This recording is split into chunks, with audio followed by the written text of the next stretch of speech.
இதோ உங்களை தேடி முதன்முறையாக வசீகரமான தொழில்நுட்பம் மற்றும் அதிவேகமான செயல்திறனுடன் UFX மொபைல்ஸ். மெல்லிய தோற்றத்துடன் முற்றிலும் சிறப்பாக எல்லோருக்கும் எளிதாக UFX மொபைல்ஸ். உங்கள் நவீன தலைமுறைக்கான mobile UFX mobiles. Make your move. For the very first time coming your way is an irresistible combination of speed, style and technology. UFX mobiles, exceptionally sleek, totally advanced, and now the phone that everyone can afford to touch. Your next generation mobile. UFX mobiles, make your move.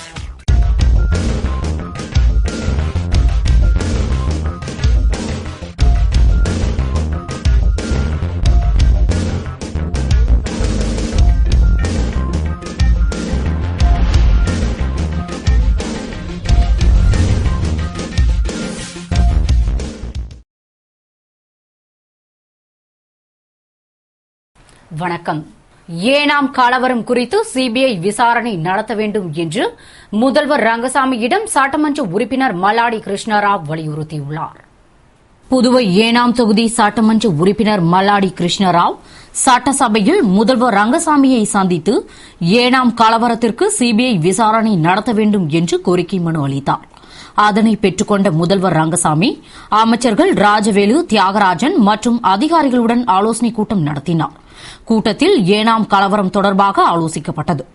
கூட்டத்தை அடுத்து செய்தியாளர்களிடம் முதல்வர் ரங்கசாமி கூறுகையில், ஏனாம் கலவரம் தொடர்பாக முழு அறிக்கையும் கிடைக்கப் பெற்றவுடன் எடுக்கப்பட வேண்டிய நடவடிக்கை குறித்து கூறுவதாகவும், தற்பொழுது காவல் உயரதிகாரிகள் அமைச்சர்கள் அளித்த அறிக்கையை முழுவதும் ஆய்வு செய்துவிட்டு சிபிஐ விசாரணை குறித்து முடிவு எடுப்பதாகவும், காவல்துறையினர் உரிய நடவடிக்கை எடுப்பார்கள் என்றும் கூறினார்.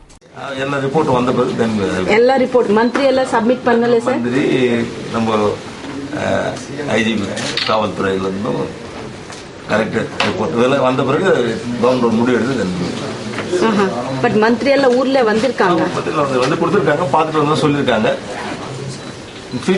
எங்க கொடுத்திருக்காங்க? ஃபியூச்சர்ல இது மாதிரி நடக்காத அளவுக்கு தேவை நடவடிக்கை அரசு எடுக்கும். காவல்துறை தேவை நடவடிக்கை எடுக்கும். இதனைத் தொடர்ந்து சட்டசபையை விட்டு வெளியே வந்த சட்டமன்ற உறுப்பினர் மல்லாடி கிருஷ்ணராவ் செய்தியாளர்களிடம் கூறுகையில், ஏனாம் கலவரம் குறித்து சிபிஐ விசாரணைக்கு உத்தரவிட வேண்டும் என்றும், கலவரத்திற்கு காரணமான குற்றவாளிகளை உடனடியாக கைது செய்ய வேண்டும். மேலும் கலவரத்தில் சேதமடைந்த தொழிற்சாலையை நம்பி 2000க்கும் மேற்பட்ட குடும்பங்கள் உள்ளதால் தொழிற்சாலையை இயக்கிட அரசு நடவடிக்கை எடுக்க வேண்டும் என்றும், உரிய நிவாரணம் வழங்குவதோடு மட்டுமின்றி ஏனாம் பிராந்தியத்திற்கென்று தனியாக எஸ்பியையும் கூடுதல் போலீசாரையும் நியமிக்க வேண்டும் என்று கேட்டுக் கொண்டதாகவும், இதே கோரிக்கைகளை வலியுறுத்தி ஆளுநரிடம் மனு அளிக்க உள்ளதாகவும் கூறினார்.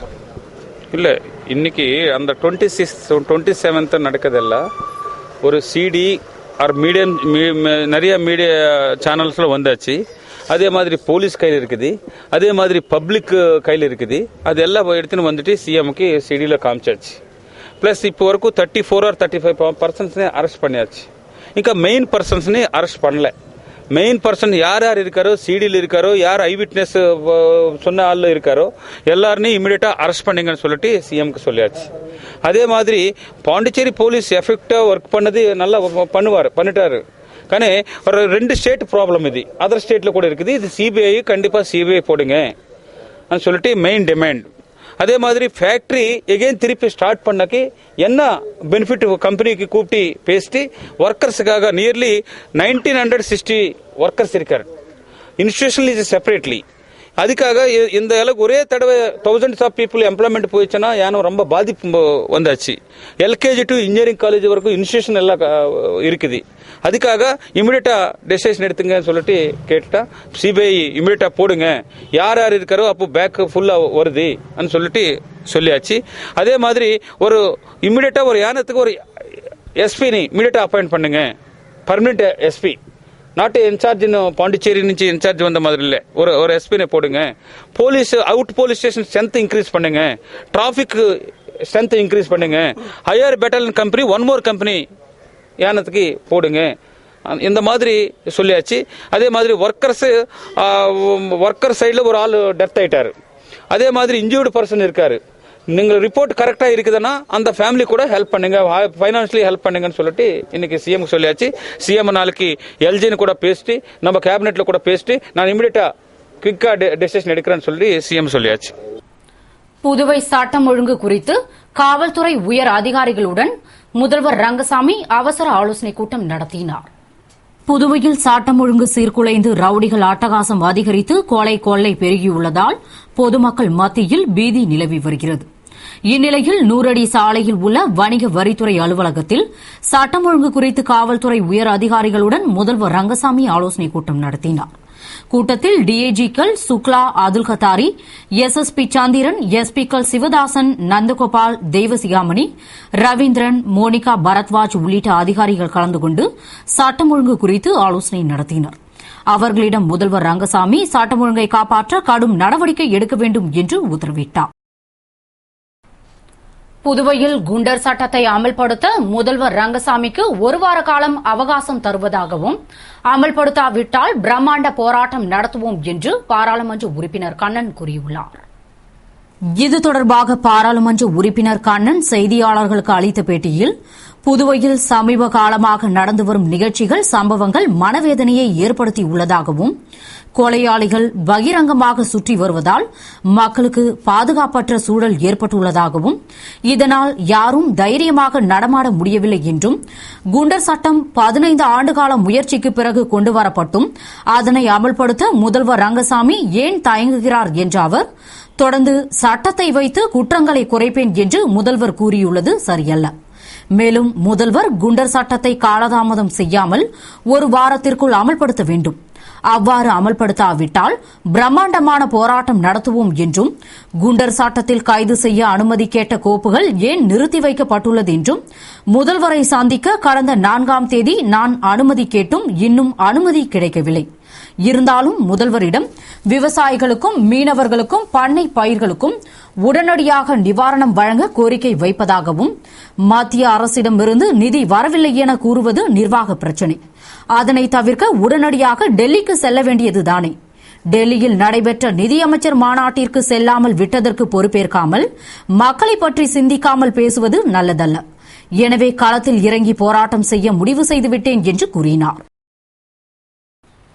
புதுவை அரசு சமூக நலத்துறை சார்பில் நடைபெற்ற விழாவில் அமைச்சர் ராஜவேலு கலந்து கொண்டு மாற்றுத்திறனாளி குழந்தைகளுக்கு உபகரணங்களை வழங்கினார்.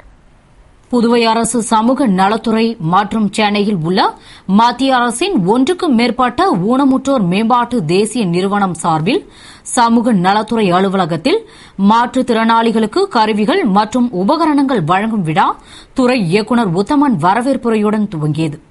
விழாவில் சிறப்பு செயலர் தேவநிதிதாஸ், மத்திய அரசின் திட்ட ஒருங்கிணைப்பாளர் அமர்நாத் ஆகியோர் வாழ்த்து பேசிட, சிறப்பு விருந்தினராக அமைச்சர் ராஜவேலு கலந்து கொண்டு மாற்றுத்திறனாளிகளுக்கு முடநீக்கி கருவிகள், பார்வையற்றோர் 100 பேருக்கு பிரெய்லி கடிகாரம் மற்றும் உபகரணங்களை 7 லட்சம் ரூபாய் மதிப்பீட்டில் வழங்கி பேசுகையில், சமூக நலத்துறையில் மாற்றுத்திறனாளிகளின் நலனுக்காக வைக்கப்பட்டுள்ள கோரிக்கைகளை நிறைவேற்ற நடவடிக்கை எடுக்கப்படும் மற்றும் படித்த மாற்றுத்திறனாளிகளுக்கு நேர்முக எழுத்துத் தேர்வில் முன்னுரிமை வழங்க வேண்டும்.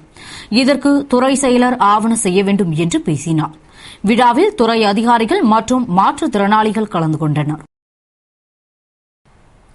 புதுவை பாகூர் தொகுதியில் பாலங்கள் கட்டும் பணிக்கான பூமி பூஜையை அமைச்சர் தியாகராஜன் துவக்கி வைத்தார்.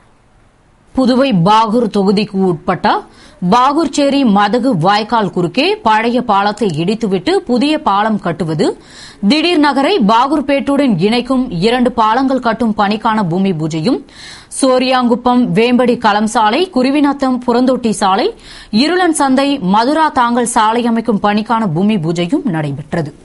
50 லட்சம் ரூபாய் மதிப்பீட்டில் திட்டமிடப்பட்டுள்ள இப்பணிகளுக்கான பூமி பூஜையினை மின்துறை அமைச்சர் தியாகராஜன் துவக்கி வைத்தார். அப்போது பொதுப்பணித்துறை இளநிலை பொறியாளர் திருஞானம், ஒப்பந்ததாரர்கள் முருகன், கோதண்டராமன், கணேசன் மற்றும் ஊர் முக்கிய பிரமுகர்கள் பலர் உடனிருந்தனர். புதுவைக்கு உரிய புயல் நிவாரணம் வழங்காமல் மத்திய அரசு பாரபட்சம் காட்டி வருகிறது என்று நாம் தமிழர் கட்சியின் நிறுவனர் சீமான் கூறியுள்ளார்.